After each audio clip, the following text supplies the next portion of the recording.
Las 6 capas de la corteza van a variar un poco. En general, toda la corteza tiene 6 capas, pero va a variar un poco según qué parte, eh, según a qué cuál sea la función de la corteza, ¿no? O sea, me refiero a que la corteza motora y la corteza sensitiva es exactamente igual. Hay lóbulos que son sensitivos, eminentemente sensitivos, y otros eminentemente motores. ¿Cuáles son los sensitivos? Este que estamos viendo, el visual, el temporal, que es auditivo, eh, y todo el parietal, que es la parte del tacto, ¿no? Tacto en general. Tacto y, bueno, somático, ¿no? Básicamente, sensación somática. Y la parte más anterior, que es la motora, lóbulo frontal, principalmente, eh, tiene obviamente otra función, pero la organización de las capas es exactamente igual. ¿Ok? Entonces, lo que sí va a variar es el espesor de cada una de las capas. En la parte motora, las capas que corresponden a las neuronas que van a ir bueno, van a estar conectadas, no van directamente a inervar, pero sí a través de una segunda neurona van a ir a inervar los músculos. Esa parte, esa capa de la corteza va a ser mucho más gruesa que en la parte sensitiva. En cambio, en las áreas sensitivas, la, la, las capas sensitivas tienen un mayor espesor, y especialmente la capa 4, ¿no? En general, la organización de la corteza. La capa 4, si alcanzan a ver, aquí está un poco chiquita, pero en esta lámina blanca aquí que ven ustedes, la capa 1, capa 2, capa 3, capa 4, la capa 4, la sensitiva está dividida en subcapas. Luego viene la capa 5, la capa 6. Las partes motoras son principalmente la 5, 6 y la 2.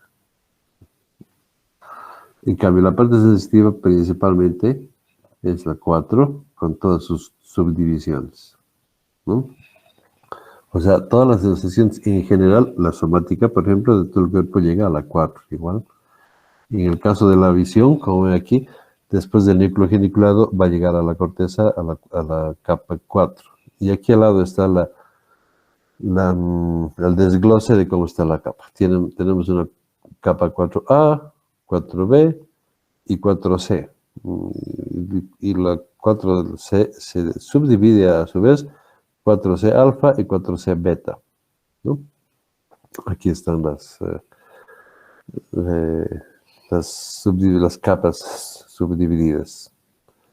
Se ve aquí al lado de la figura, todas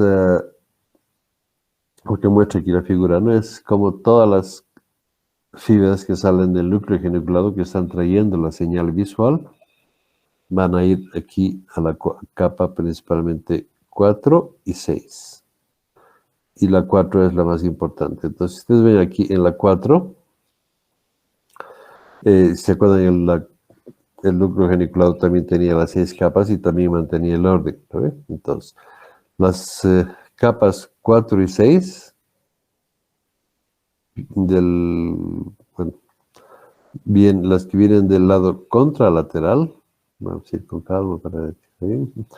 Las que vienen del lado contralateral, de la 4 y 6 van a llegar aquí a las capas. Bueno, llegan a la 4 y 6. Todas las filas del lado contralateral y los de la capa 1 vienen aquí. En cambio, del lado ipsilateral, es igual, tienen las capas 3 y 5 y la 2. O sea, están todas representadas aquí, en la corteza. están representadas las 5 capas del núcleo geniculado están ahí, ¿no? Entonces, como dice que exactamente, la señal visual llega a la capa 4A y 4B, C, B. En el núcleo geniculado habían cuatro capas que son las parvocelulares y 2 las magnocelulares, ¿no? ¿Se acuerdan? Entonces, la capa visual de las capas parvocelulares, o sea, que eran de las pequeñas, ¿no? En realidad de la 1 a 4 del núcleo geniculado, esas son las parvocelulares, llegan a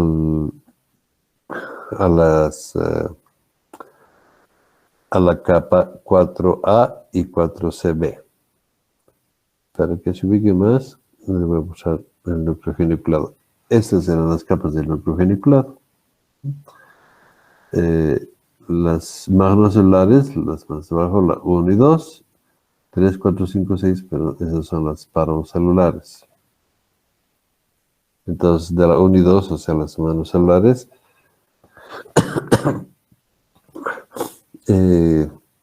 van a llegar a la 4CA, o sea, aquí.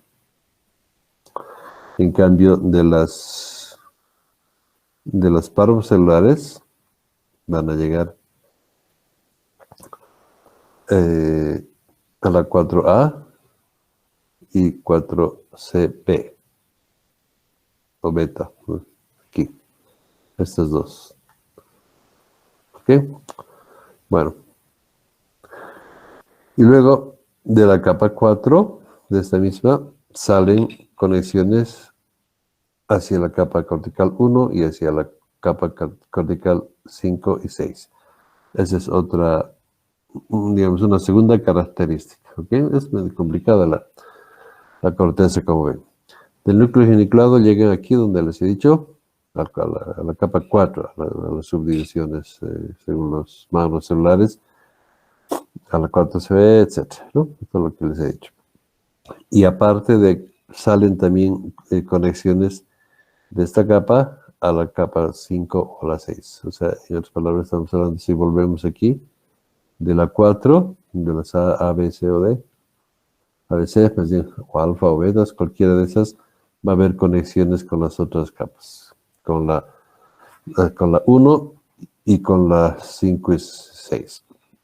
¿Por qué? Porque tiene que haber conexión con la parte motora y tiene que informar a las otras partes de la corteza para que haya la interpretación, por un lado, de lo que estamos viendo, y por otro tiene que hacer conexiones con otra parte del cuerpo para que se integre toda la información. ¿Ok? Bueno. ¿Cómo está organizada la corteza? Seguimos eso. La corteza, en general, toda la corteza funciona igual. En el caso de la corteza visual, tiene igual estructura de columnas, ¿no? Y esas columnas están organizadas alternadamente. Unas fibras, que las que vienen del núcleo geniculado, obviamente van a entrar aquí a estas capas, ¿no? A la 4 especialmente, pero formando una columna. Entonces llega, digamos, forma una columna ipsilateral, la siguiente columna es contralateral, la siguiente ipsilateral y así sucesivamente. O sea, están alternadas en toda la corteza. De manera que la visión, o sea, la señal que llega de las retinas va a ir a formarse así, y se va a integrar pues justamente en la retina, perdón, en la corteza, ¿no? Bueno, en este dibujo está justamente lo que les decía hace rato, llega a las fibras del núcleo magnocelular, llega aquí a la 4, a la C, alfa, y de ahí, como ven ustedes, también hay fibras que van a ir hacia las otras capas, ¿no? Bueno, todo esto correspondería a lo que es una columna. O sea, no es una sola capa, pero no es una sola célula, sino muchas células que forman esa columna, pero ahí llega, digamos, se pueden identificar, por decir así, ¿no?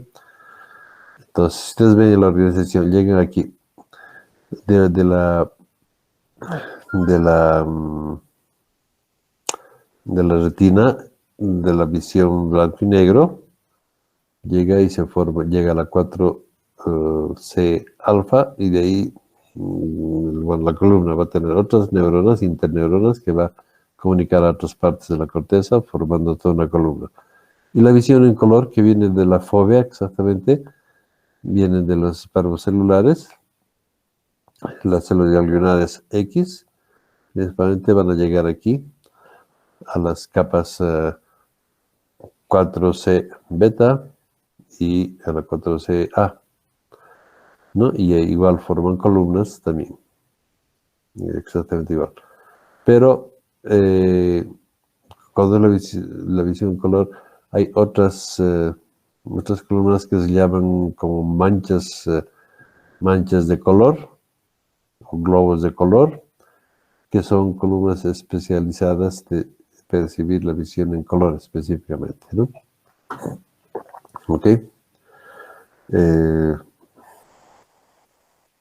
Bueno, así está organizada la corteza. Entonces, se resume en columnas, que son la visión general, y en esas columnas, bueno, primero se intercalan, contralateral, ipsilateral, contralateral, ipsilateral, y en medio de esas están otras que son las manchas de color. Todas son columnas, ¿no? Ok. Esta es una visión un poco más completa de lo que es la corteza, con aquí un corte. Ustedes ven aquí justamente las columnas, ¿no? Cada una de estas columnas, cada una de estas recibe fibras del núcleo geniculado, ¿no? Entonces, esta es la capa. Y fíjense, esto es como son las columnas de orientación y estas son las columnas de dominancia ocular. Espero que haya sentido, ¿no? Ok. Estas son las que llegan de las parvocelulares. Entonces, fíjense, aquí cuando dice de orientación, fíjense aquí arriba tiene una flechita, ¿no? Entonces, eso significa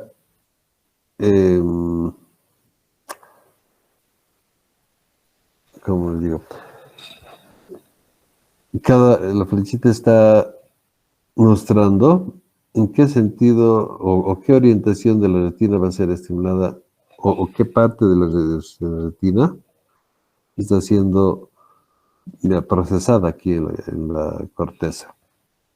Entonces, esto es por eso la orientación. Cuando un objeto puede estar, digamos, recto, puede estar un poquito a cierto grado, otro más a otro grado, en diferente orientación en la retina.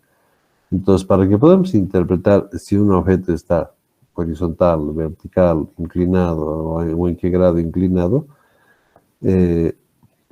la retina tiene circuitos, bueno, como ya hemos visto, esos circuitos, y cuando llegan a la corteza, está mostrando, se van a activar, digamos, las células que muestren el objeto. Voy a exponer que es un objeto a 45 grados, entonces las células, una fobia, que están excitadas, digamos, porque les está llegando ese estímulo en ese grado, que no es una célula obviamente, sino son varias. Esas en la corteza se van a activar para que podamos interpretar, que decir que ese objeto está en 45 grados.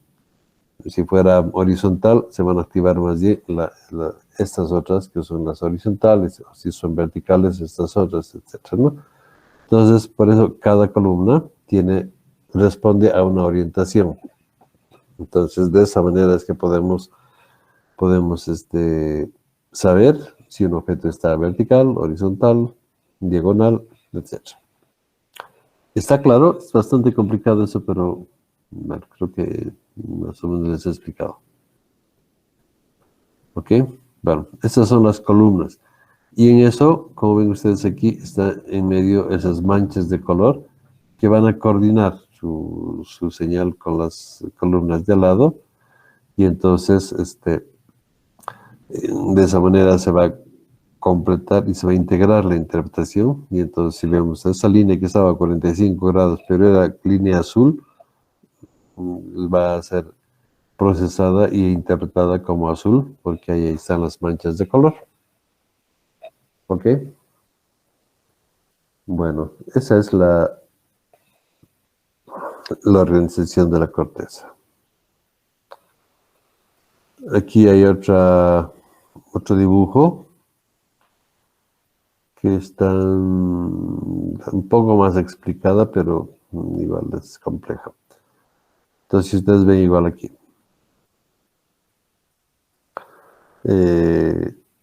Estas son las manchas de color así, y de cada ojo, ¿no? Como les decía, vienen esta columna, una de un ojo, otra de otro ojo. Esa es aquí, lo mismo que les decía, ¿no? La orientación. Cada columna responde a una orientación. Y aquí están las capas 1, 2, 3, 4, etc. Igual. Entonces, en la capa 4, llega a la 4, pero la columna es de orientación. O sea, aquí ven las capas de la corteza, 1, 2, 3, 4A, B, C, alfa, beta. Esta es la que nos interesa ahorita en la visión. Ahí llegan, ¿no? Pero la columna corresponde a todo el espesor de la corteza, y es entonces, en este caso, es una capa orientadora, como les decía, una capa orientadora. Entonces, cuando llega, por ejemplo, vamos a seguir la roja. La roja llega aquí, del núcleo parvocelular, llega hasta la capa 4CP, beta. Como tiene conexiones hacia arriba y hacia abajo, se va a conectar con la mancha de color rojo, ¿no? Entonces, si estuviera estimulando, a ver dónde está la mancha de color rojo, si eso corresponde a una línea horizontal. Entonces, si hemos visto una línea horizontal roja, va a llegar a estimularse así, va a estimular aquí a esta mancha de color. Entonces estaríamos viendo, al estimularse esto, la información que estaríamos nosotros interpretando es que hay una línea horizontal, porque es la orientada así, pero roja, que está además incidiendo en el ojo izquierdo. Seguramente eso va a coordinar con el otro, con el ojo derecho, lo que está llegando ahí, para que veamos así en estéreo de los dos lados. ¿Ok?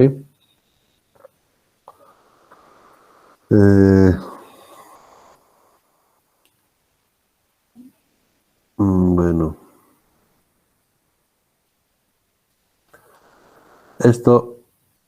Todo esto se denomina ya una hipercolumna. Ahorita van a ver por qué se llama hipercolumna. Que una hipercolumna consiste de dos columnas de dominancia, o sea, dos columnas de donde viene, una de cada ojo, y cada una contiene un stock de orientación, ¿no? Entonces,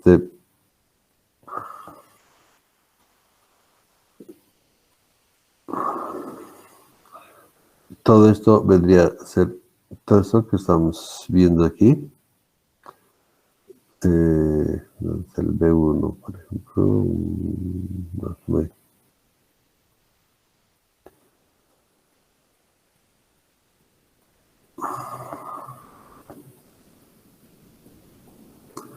Todo esto sería una hipercolumna, ¿ok? Con las columnas de orientación, una de cada ojo, como está aquí, una de cada ojo, y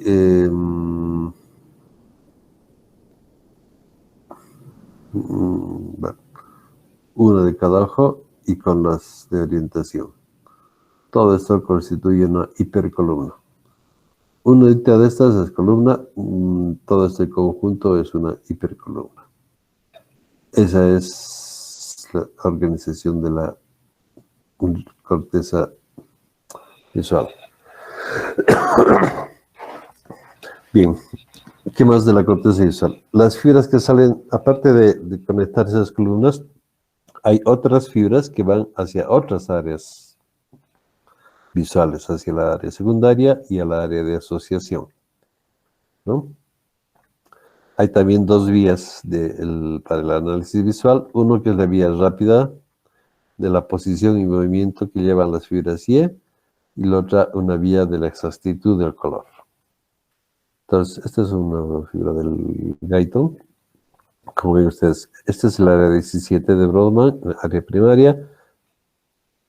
Arriba de ese está el área 18 de Brodmann. Entonces, hay fibras, como ven aquí, estas fibras negras que van a ir a hacer sinapsis con otras áreas, específicamente con el área de asociación.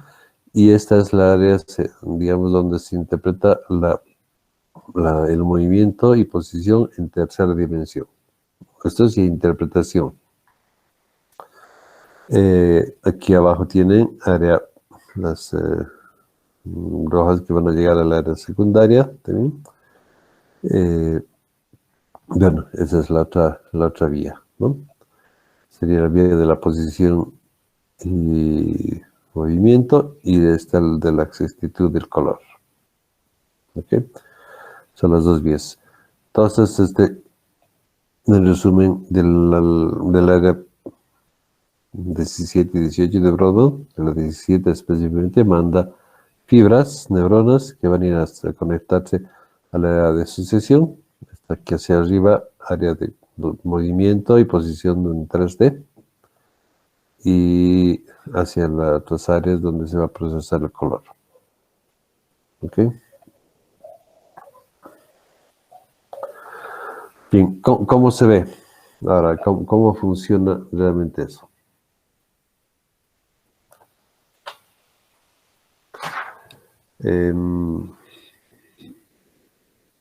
Eso no está en el Guyton. No van a poder encontrar eso porque no hay, pero más o menos. A ver, déjame ver.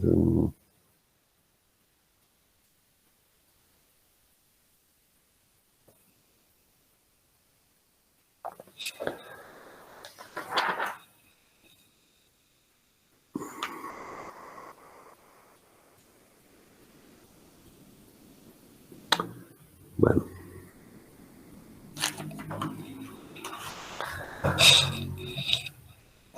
Quiero encontrar algo que ustedes pueden ver también en el Guyton, pero no hay.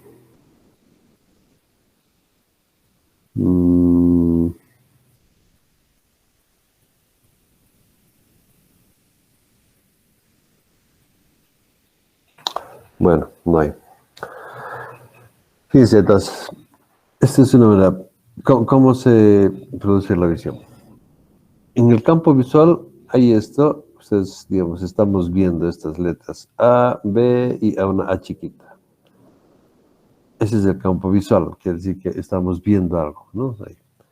Aquí, esta es la retina. En la retina, esa señal, lo que estamos viendo, que está viniendo esa luz, digamos, con esas A, B y H, A pequeña, va a impregnarse aquí y va a estimular aquí en la retina, ¿no? La A, la A pequeña y la B. Entonces está estimulando ciertas, algunos conos específicamente, ¿no? O bastones, no importa. En el núcleo genicular lateral se va a mantener lo mismo, está yendo la misma señal. ¿Ok? Entonces, ustedes ven aquí, cada una de estas partes está aquí. La A, vamos a tomar solamente esta, la A, uno de los palitos de la A, el otro palito de la A y este aquí. Estos llegan a la corteza visual primaria, las fibras que están estimulando, y entonces en la corteza visual primaria están estimuladas las columnas de orientación que está mostrando esa línea que está así. También esta otra línea que está así, horizontal, y esta otra línea que está en el otro sentido. ¿Okay? Esas se llaman las células complejas. ¿Okay? Aquí, en la parte del núcleo geniculado lateral, son simples. En la corteza visual primaria, ya esas, las columnas estimuladas son las complejas. Y luego todo eso se procesa y se vuelven hipercomplejas. No más que se vuelven, sino se llaman así, hipercomplejas. Aquí están tomando, están procesando ya las hipercomplejas. O sea, esta es una sola neurona que está, a ver cómo les digo. Aquí hay muchos receptores que hay muchas células ganglionares, ¿no? Y cuando llegan aquí ya es solamente una que ha recibido la señal, una columna, y cada una de sus partes. Y aquí, todas esa que ha recibido con su parte, con las que está emitiendo, con otras colaterales, otras fibras que está emitiendo hacia otra, que hacen sinapsis con otra neurona, que es ya la hipercompleja. O sea, es una neurona que recibe señales de varias otras, ¿no? Y a su vez, estas otras reciben de algunas otras. Entonces es bastante complejo, de por sí es hipercomplejo. Entonces, en resumen, si ustedes ven aquí, tenemos el módulo, esta es la corteza visual, y ese es uno de los módulos. Entonces, tiene aquí, si ustedes ven, cuáles están estimuladas, ¿no? En este caso, se ha estimulado las que son en cierto grado, ha estimulado esta otra, y ha estimulado esta otra, ¿no? Esas son las células de orientación. Y entonces lo que vamos a interpretar justamente esa es la A. La A que estaba aquí, que ha pasado a la retina, ha pasado al ganglio genicular lateral, siguiendo el orden de cuáles células estimuladas, ha estimulado las complejas, y esas complejas a las hipercomplejas, y la interpretación de eso en la corteza completa, como aquí, bueno, esto es la corteza, ¿no? Pero ya viendo integralmente, tenemos aquí las de orientación y las de cada uno de los ojos. Ha llegado aquí, es la corteza visual en la superficie. Entonces, en el módulo al que llega, cada uno de los módulos, en los módulos de orientación, van a tener estimular aquí, esta y esta, o sea, las que corresponden, y lo que interpretamos es una letra A. ¿Ok? Bueno, es así como se produce la interpretación. Eso es en general lo de la orientación. Cuando vemos lo del color, la detección color es el mismo mecanismo, solo que aquí, como ya hemos visto, los campos visuales de dos colores, el color, perdón, de blanco y negro, ¿no? De los bastones, y hemos visto como el azul y el amarillo y el rojo y verde se hacen on-off. Esa misma disposición y llega en la retina y forma exactamente igual. Sigue este mismo mecanismo. O sea, aquí están estimuladas las de orientación, ¿no? Que columnas, y dentro de eso, si se acuerdan, están los blogs, las manchas de color que también se van a estimular, y de esa manera entonces podemos saber que la A era azul, roja, o según cuál mancha de color sea estimulada. ¿Ok? ¿Está claro? No creo que esté mucho, pero bueno, lo van a leer y lo van a interpretar después y lo van a ver, si quieres, en la clase grabada. Pero bueno, así de compleja es la corteza visual. Bien, otros conceptos más de la parte de ojo, lo que es la campimetría o el campo visual, que es la zona de visión observada por un ojo en un instante dado. ¿Okay? Hay un campo visual nasal y es lo que es percibido por el lado nasal. Aquí se me había ido.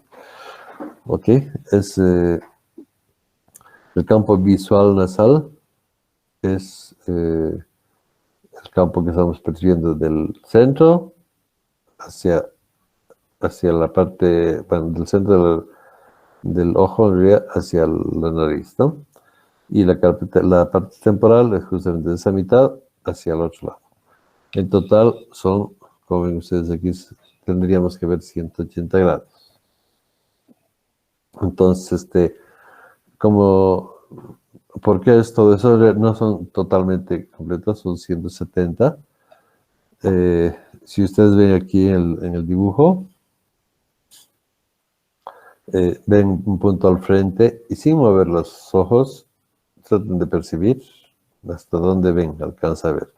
Nunca 100%, nunca 180, perdón, al otro lado. Siempre queda un poquito, pero casi 180 grados percibimos, hacia arriba y abajo y al lado. Entonces, eso se mide, como ven ustedes, es todo el campo visual completo, es hasta 180 y hacia arriba y abajo a 90. Eso es en grados, ¿no? Ojo derecho, ojo izquierdo. Entonces, la manera en que cómo se mide lo más simple es pongan su dedo al frente y ustedes así hacia el frente y vean, fijen su mirada en el dedo y vayan siguiendo, sin mover los ojos. Sigan el dedo, a ver hasta dónde siguen viendo y hasta ahí se acaba, ¿no? Entonces, ese es un círculo y esos entonces son los grados. Entonces, tienen ustedes aquí 10, 20, 30, 40, donde dejan de ver el objeto que está yendo hacia un lado, ese va a ser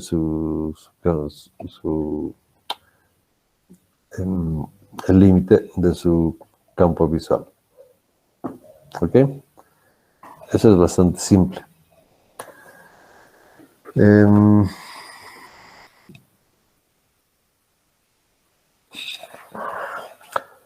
Este puntito rojo es el punto ciego. Ok. Luego, no sé si hemos puesto. Bueno, sí. No me acuerdo. Voy a adelantar un poco. Sí. Antes de atrás. Ok. Entonces, siguiendo un poco con el campo visual. Eso no es el del Gaitan, pero quiero mostrarles eso. Cuando hay una lesión del campo visual, o sea, puede ser una lesión a nivel de la retina, a nivel del nervio óptico, a nivel del quiasma, a nivel del núcleo geniculado, o a nivel de las estrías, o a nivel de la corteza. Entonces, como ven ustedes aquí, les estoy mostrando cómo es, dependiendo dónde haya lesión de toda la vía visual, el campo visual va a ser diferente. Entonces, tienen aquí, por ejemplo, en el 1, la lesión 1, es el nervio óptico, acá. Alcanzan a ver, ¿no? Entonces, el nervio óptico, en este caso, está lesionado en el ojo, bueno, en el nervio óptico derecho. ¿Ok? Es aquí. Entonces, ¿cómo ve la persona? Ve muy bien con el ojo izquierdo, pero con el ojo derecho no ve nada, ¿no? Eso se llama ceguera monocular. Ok, punto 2. Cuando la lesión es en el quiasma, aquí, justo al medio. Cuando es en el quiasma, vamos a tener una hemianopsia ¿cómo es? Heterónima, ya. ¿No? Es bitemporal. Entonces, aquí está la lesión y como ve la persona que tiene la lesión, ve la mitad nasal, ve la mitad nasal. Las dos nasales ven. Pero nada más eso. Si la lesión está aquí, también el quiasma, pero no así cortando el quiasma, sino en el otro sentido.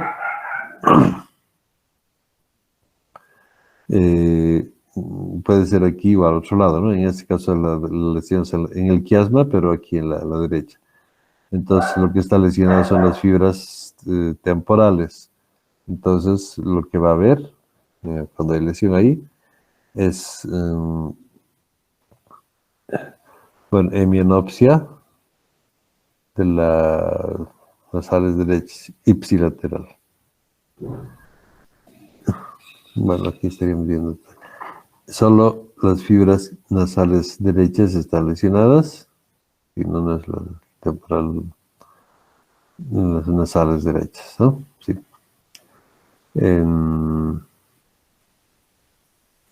Entonces va a ver bien en el ojo izquierdo, todo completo, porque está bien, pero en el derecho solo la mitad. O sea, la mitad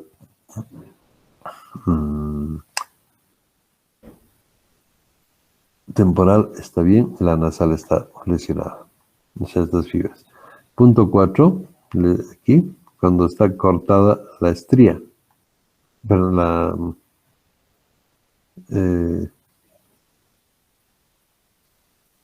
no estoy viendo la estría, pero sí, bueno, a este nivel, ¿no? Entre el quiasma y el núcleo geniculado.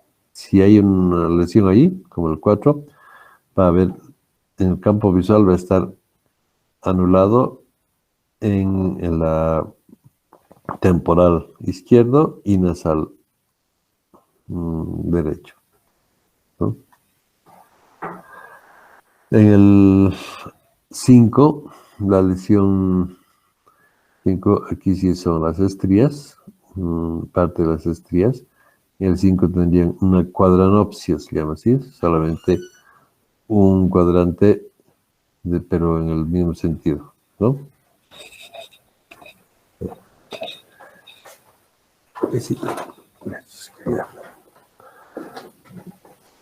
Ese es un cuadranopsia inferior y en el campo visual.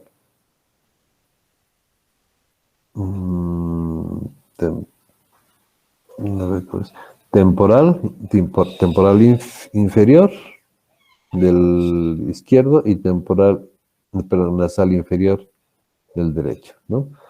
¿Por qué? Porque está lesionándose, aquí en el 5, en las fibras que vienen, bueno, que ya están ahí, que venían del núcleo geniculado y están de los dos lados, ya están conjuncionadas, digamos, ¿no? La lesión 6 es el contrario, la parte más bien superior de cuadranopsia superior. Igual, sería temporal superior izquierda y nasal superior derecha. ¿Okay?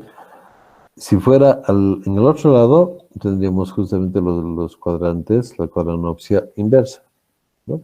Así. Ya. Luego, si la lesión está aquí, a nivel de las dos estrías, entonces vamos a tener, igual que en el caso del nervio óptico, aquí de la lesión 2, aquí completa, tendríamos una ausencia de visión en el campo visual temporal izquierdo y nasal derecho. ¿Okay? A diferencia del 2, en que tenemos los dos nasales o los dos temporales, dependiendo en este caso, los dos, la mitad del campo visual, izquierdo temporal y derecho nasal. Y si la lesión es a nivel de la corteza, entonces vamos a tener aquí una hemianopsia homónima izquierda y ahorrando, digamos, exceptuando la mácula, ¿no? La mácula. Claro, dependiendo exactamente de dónde sea la lesión, aquí puede ser más justamente toda la mácula y incluir más bien en la mácula, ¿no? Entonces tendríamos aquí una ausencia del campo visual completa en toda la periferia, temporal izquierda, nasal derecha, pero preservando la mácula. O sea, podría ver bien al frente, pero no solo al frente del centrito, no a los lados. Entonces, esta es una manera, bueno, cuando se hace la campimetría, se hace el campo visual, suponiendo que hay una lesión, se hace todo ese proceso, si ve arriba, abajo, a un lado, etcétera, van dibujando y de eso ya podrán deducir dónde están las lesiones, ¿no? Dónde están las lesiones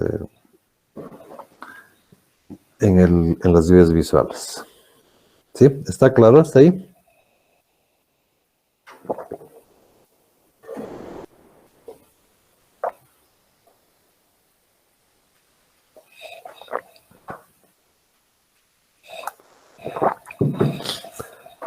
Muy bien, no dicen nada. Ok, control de movimiento de los ojos, esa es la otra parte. Los ojos, como ustedes saben bien y lo sienten además, se mueven hacia abajo, hacia arriba, a un lado, a la derecha, a la izquierda, y siempre se mueven los dos en total sincronía. Entonces, esto ya saben de anatomía. ¿Cómo se mueven? Hacia, bueno, con los músculos que los llevan hacia arriba, abajo, etcétera, ¿no? Entonces, tienen aquí los músculos rectos, que son estos, rectos superior, luego el recto medial y el recto inferior. Son los tres músculos que están inervados por el tercer par, ¿no? Luego tienen el músculo oblicuo, que es el patético, o sea, el par cuarto, el patético, y finalmente el sexto par, que va a inervar el recto lateral. ¿Okay?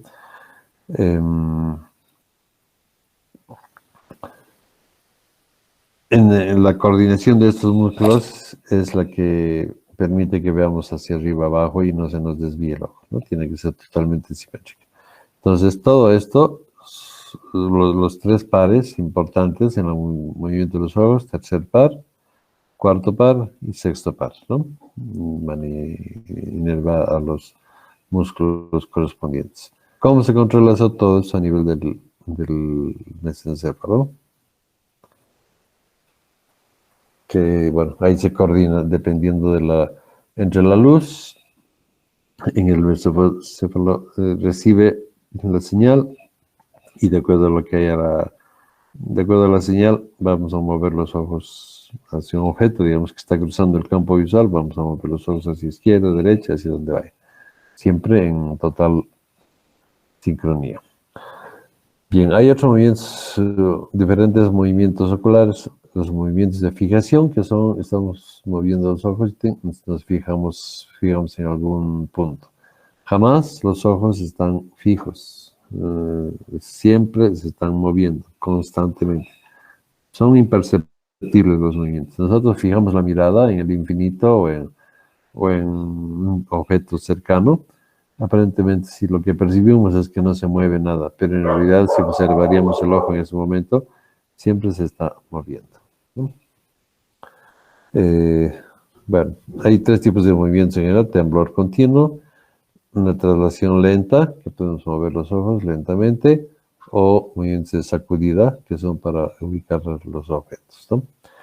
Hay unos movimientos que son los sacádicos, cuando hay un desplazamiento continuo delante de los ojos y se fijan sobre los más destacados, siempre está lo que más llama la atención, es ahí nos fijamos. Movimiento de seguimiento, cuando fijamos un objeto que se está moviendo y que pasa en el campo visual, ya podemos hacer bien.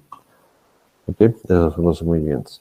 Luego la fusión, bueno, las imágenes se fusionan en ambos ojos.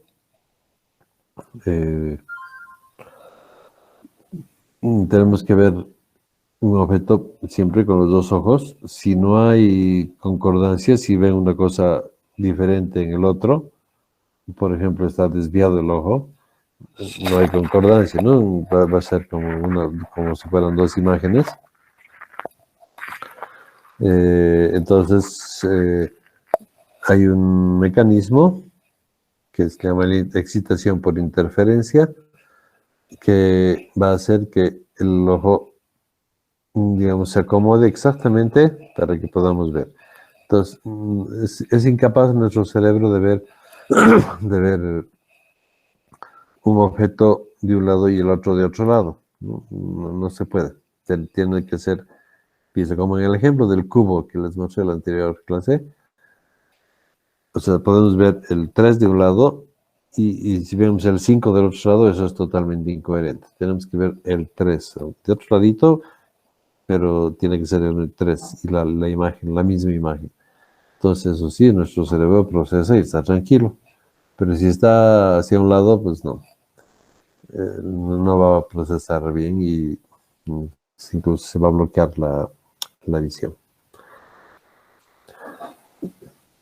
Eso lleva a esto, lo que es el mecanismo de la estereopsia, ¿no? Que hay una leve discrepancia en la señal de los ojos, pero es para ver, porque no pueden estar los dos ojos en el mismo lugar, tienen que estar separados, ¿no?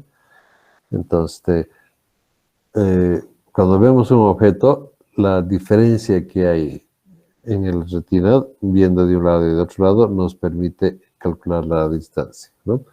Pero eso podemos distinguir a no más de 60 metros. O sea, cuando vemos un objeto dentro de los 60 metros, podemos calcular la distancia, nunca exacta, obviamente, pero sí más o menos, y decir, este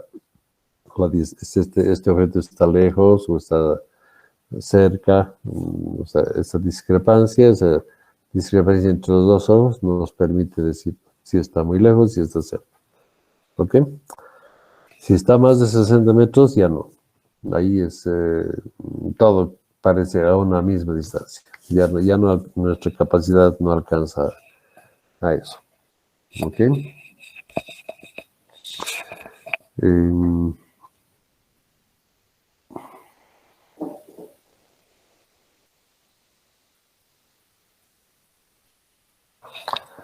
Bueno, este dibujo, por ejemplo, representa lo que son los movimientos sacádicos, ¿no? Los movimientos son unas sacudidas en las que siempre se devuelve el punto de visión al centro de la fobia, ¿no? Cuando se acerca hacia los bordes. Entonces, eso, si ponemos luz en el ojo, veríamos más o menos estos movimientos, siempre tendiendo hacia el centro. La línea punteada representa, como dice la figura, esos son los movimientos lentos, y los otros son los movimientos así bruscos, de sacudidas, ¿no? Siempre hacia el centro.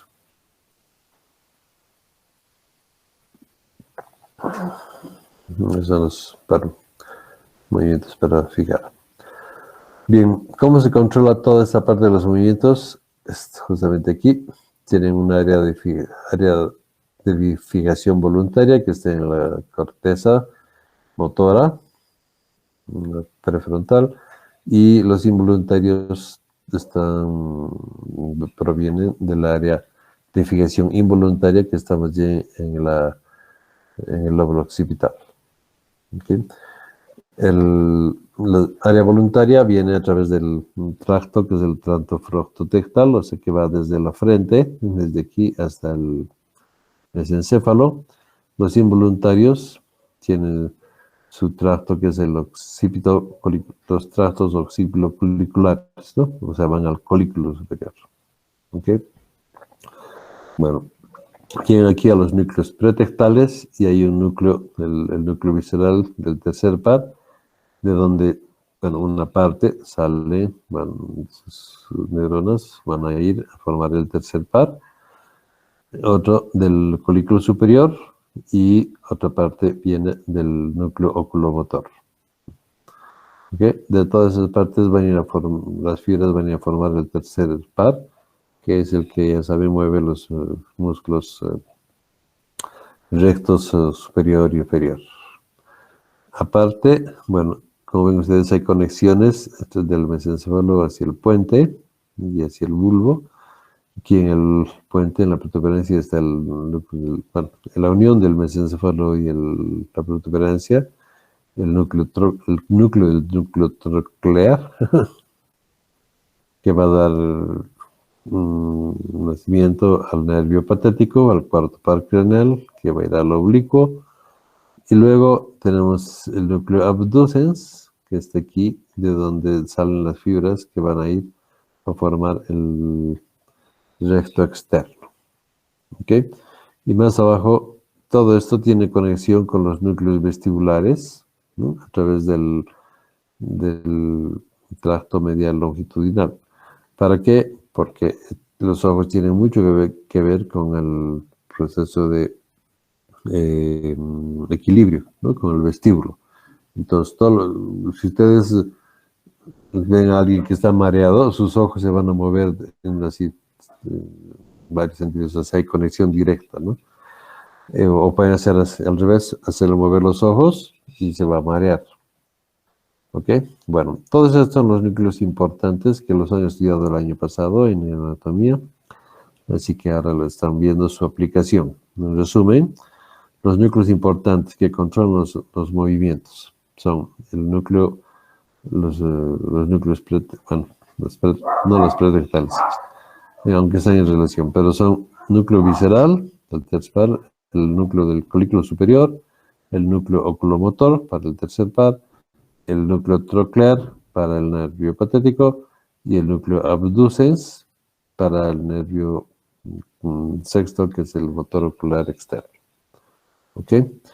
Y bueno, todos están relacionados a los núcleos vestibulares a través del fascículo longitudinal medio, como ven ustedes que va haciendo sinapsis en cada uno de esos. Y todos estos núcleos reciben fibras desde la área de fijación voluntaria que está en la corteza frontal, y el área de fijación involuntaria que está en la parte occipital y temporal también, ¿no? O sea, viene de todas esas partes. Su función es más o menos lógica, ¿no? ¿Cómo funciona?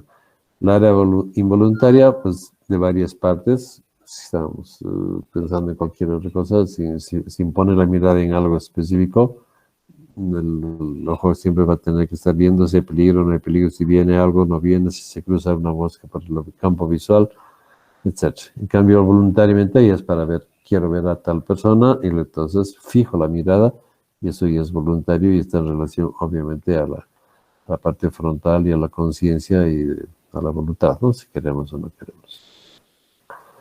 ¿Ok?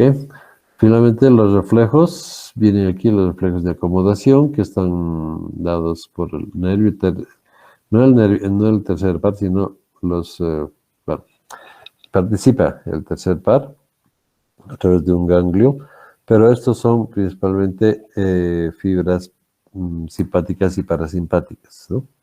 Entonces aquí, como llega la luz en el núcleo del Edinger-Westphal, aquí a nivel del mesencefalo, en la región pretectal, aquí hay interneuronas, y conecta a este núcleo que es el núcleo simpático, va a ir emite fibras, llega al ganglio, como es simpático, y va a producir la constricción o relajación de la pupila, ¿no? Y por su lado, el tronco simpático también llega al ganglio simpático superior cervical, el plexo carotídeo, etc. Llega también aquí al reflejo pupilar, ¿no? Entonces, son las dos cosas, la acomodación y el reflejo pupilar son, ¿cómo se dice? Expresión de lo que está pasando aquí. Clínicamente se utiliza eso, ¿no? Alguien que ha tenido una lesión severa cerebral, un traumatismo craneoencefálico, accidente vascular cerebral, algo que esté lesionando al cerebro, se va a ver inmediatamente aquí. Entonces, si hay compresión, edema cerebral o lesión del cerebro en sí, que pasa, bueno, principalmente edema, va a comprimir al puente de protuberancia mesencéfalo, y como está cerca aquí, aunque no esté lesionado aquí, la masa encefálica, si está edematizada, va a presionar esto e impide la función de los nervios, Entonces no va a haber acomodación, y pero sobre todo, bueno, la acomodación solo la puede saber el sujeto que está viendo.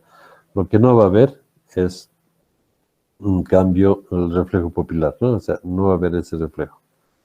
Entonces, este circuito es muy importante en ese sentido, ¿no? Es el que nos dice si está bien o mal cuando se utiliza.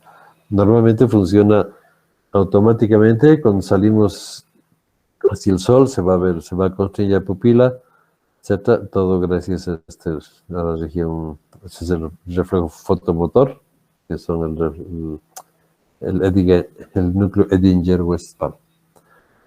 Entonces, bueno, simplemente ese es el reflejo. Y finalmente, la retina está conectada, bueno, así lo es. En la retina hay otras clases, una subclase de células ganglionares, ¿no? Que son fotosensibles, pero que tienen un pigmento que es melanopsina, y ese pigmento es sensible a la luz azul, y ese es el que está conectado al cerebro y el que nos marca el ciclo circadiano.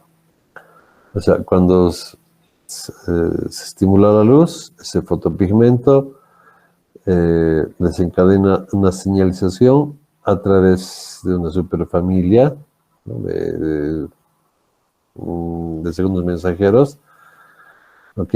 De 11 GS11 clase, esa se llama la superfamilia, que activa una fosfolipasa C, provocando hidrólisis del fosfatinilicitol, o segundo mensajero, generando el IP3 y el diacilglicerol. Ese es su mecanismo de acción, que incrementa el calcio y causa despolarización, y eso es como ese es el mecanismo intracelular, ¿no?